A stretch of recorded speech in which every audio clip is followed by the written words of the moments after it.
What's good, everybody? It's your boy 313 J. I'm back with another video. Trying to get this video in before I go to work or whatever. But look, we got a lot to talk about. It's been a very eventful few days in the NFL world. I just been sitting back and watching and waiting for my time to strike and let you guys, I've been busy too. But look, y'all, and Andrew Luck. Look, first of all, Matthew Stafford has been sacked more times than Andrew Luck since Andrew Luck came in the league, about 70 more times actually.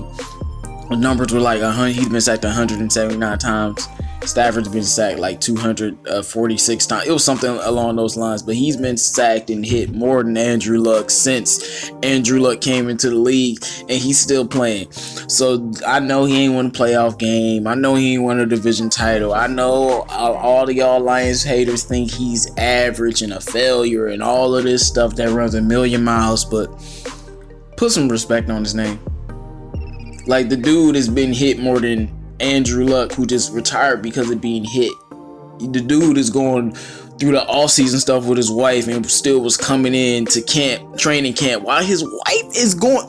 And since I don't know if you guys see my video on Matthew Stafford's wife, make sure you scroll down a ways, because that happened a couple months ago, to see, because I've had personal family members had brain surgery and not survive. So I know how serious this is to go in and lead and adapt to a new offense and still play for this trash fan base that hates you.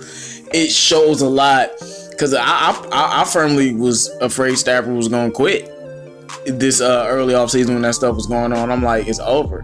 But back to football. Let's get back to football, man. So a lot of things been going on with the Lions. We signed the QB Luis Perez. He's trash. Like, I'm not even looking past him. We got rid of David Fales. Thank you. We got rid of David Fales. Everybody clap it up. I'm gonna give y'all 2 seconds to clap it up. Alright, man. We got rid of David Fales. That was great. Tom Savage will probably be the backup along with Josh Johnson, but T. Tabor is back. Tyrell Crosby along with Tom Savage is back, and a couple more other players are back. Deshaun Hand isn't back yet. Trey Flowers, the media wasn't able to see him, so it's not confirmed that he was full practicing a lot, because the media is only allowed to see the players for 15 minutes. But Trey Flowers was out. I know people worried about Trey. Trey was out there practicing like everybody else, and he's still bringing along. I'm hoping. I don't think we really need him for game one. I almost want to sit out certain players that I'm not sure is going to be 100% healthy for game one. I know Lions fans, oh my God, you're taking Arizona lightly. Oh my gosh. No, I'm going to tell y'all something. I took the Jets lightly. I clown they fans in the offseason. I took the Jets lightly. I am not taking Kyler Murray lightly, because I was one of the biggest advocates for Kyler Murray because I like his abilities. I'm not taking Kyler Murray for granted. I just feel like we're the better football team, top to bottom. They don't have to beat us. And if Trey Flowers isn't 100% by week one, I ain't playing him. I'll play everybody else. We'll be fine with Okwara and Jared Davis and Ragnow. So Ragnow, I told you I was right. I was like, Ragnow looks like something minor, because I did see him walking on it under his own power after, if you kept watching the camera. So he's fine. Jared Davis is a high ankle sprain. So Ragnow will probably, most likely, he's going to be back week one. If he's not back week one, he's definitely back week two. Jared Davis will be back after the bye week. I don't know how we're going to beat. I had us beating the Chiefs. I don't know how we're going to beat the Chiefs without Jared Davis, because I feel like he's pivotal for that kind of game. But we'll figure it out. JD will be back for the Packers game, hopefully. So this is good on those fronts. The injuries aren't as significant as we might have currently thought. But all right, man, let's get into the nitty and gritty, man. Mike Lombardi. Now, I looked at the article. 97 won the ticket, was talking about this, so you can go see what they were saying about it. But it's something I had to talk about, because this continues to perpetuate the narrative of the Lions suck and we're trash. So Mike Lombardi, he said verbatim, he said that the Lions being the number 1 overall pick. He said we was gonna get the number 1 overall pick this year, y'all. This is what he said. He said we gonna get the number 1 pick. He said the Detroit Lions are gonna get the number 1 pick. Now he said picking us to get the number 1 pick is the safest bet right now.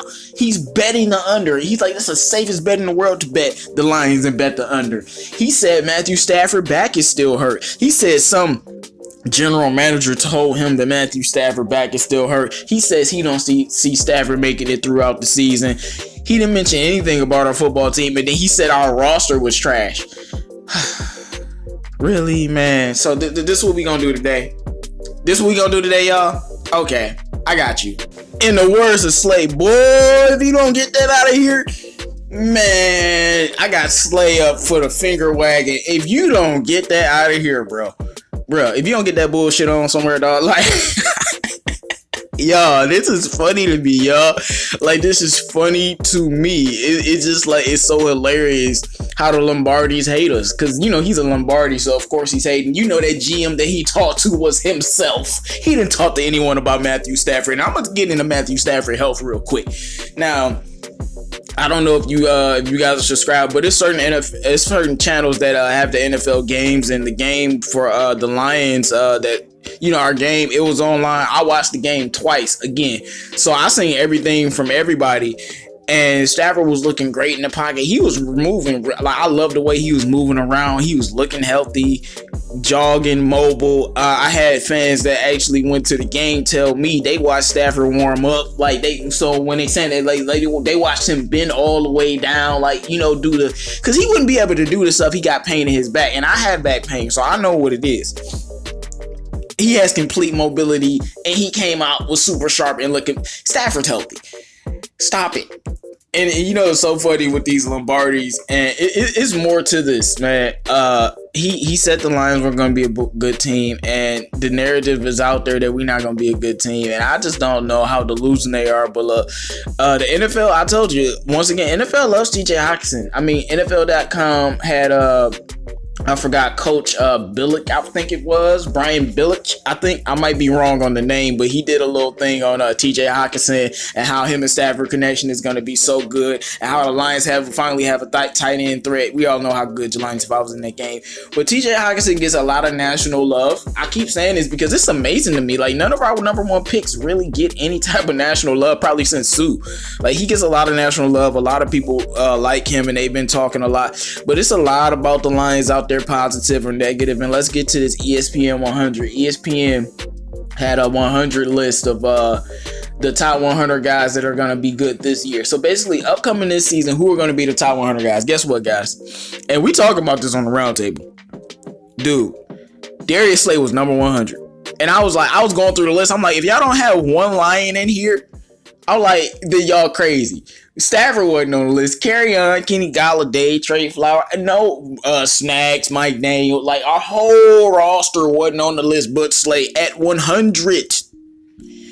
And the snubs continue. Matthew Stafford, it had Baker Mayfield, and like, they just had trash quarterbacks on the list. I'm not saying Baker's trash, but they just had quarterbacks that shouldn't be on the list. And then they had players that shouldn't be on the list. And the Lions roster, and he attacked our roster saying our roster isn't good. What's up with the NFL and thinking that we don't have a good roster to compete within the NFC North and within the NFC?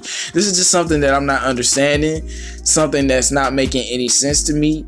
And I don't know. I mean, we the Lions. Why do y'all hate us so much? But look, man. Back to the football. Matt Patricia did an interview talking about wrapping up the season. He's not giving too much on TJ, because I asked him about TJ. He's not giving too much, but I am glad that Tabor is back. I know how the fan base thinks about Tabor, but look, Amani Warrior has been struggling preseason. I want to see Tabor out there, and I definitely want to see him in the 4th game. Preseason is this weekend. Everything go good, but let y'all know the narratives continue. We got Mike Lombardi hating on us on this podcast. We got ESPN snubbing us once again. We got some injury updates for you guys, and we just got to keep working. We got to keep our heads down, because we know the hate will continually go on until we do something. But it is what it is. At the end of the day, make sure you like, comment, and subscribe. And let me know what you think about all the things I've been talking about, man. And Andrew Luck too, man. It's your boy 313 J Mo.